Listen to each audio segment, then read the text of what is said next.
ഒമാനിൽ വ്യത്യസ്ത ഭാഗങ്ങളിൽ കഴിഞ്ഞ ദിവസം ശക്തമായ മഴ ലഭിച്ചിരുന്നു.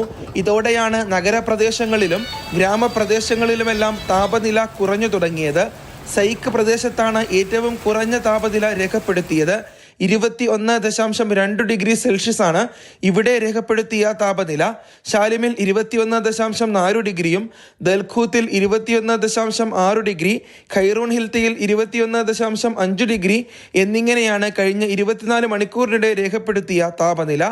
അതേസമയം ഏറ്റവും ഉയർന്ന താപനില രേഖപ്പെടുത്തിയത് മക്ഷിനിൽ ആണ്, 45.5 ഡിഗ്രി സെൽഷ്യസ്.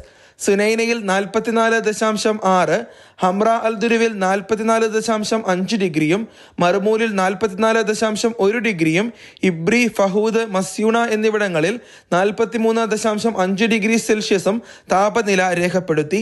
കഴിഞ്ഞ ആഴ്ചകളിൽ 48 ഡിഗ്രിക്ക് മുകളിൽ രേഖപ്പെടുത്തിയ പ്രദേശങ്ങളാണിത്. ബുറൈമി, സുവൈക്ക്, ഖാബൂറ, റുസ്താഖ് തുടങ്ങിയ വിലായത്തുകളുടെ വിവിധ ഭാഗങ്ങളിലാണ് കഴിഞ്ഞ ദിവസം കൂടുതൽ ശക്തിയിൽ മഴ ലഭിച്ചത്. Mathrubhumi news, Muscat.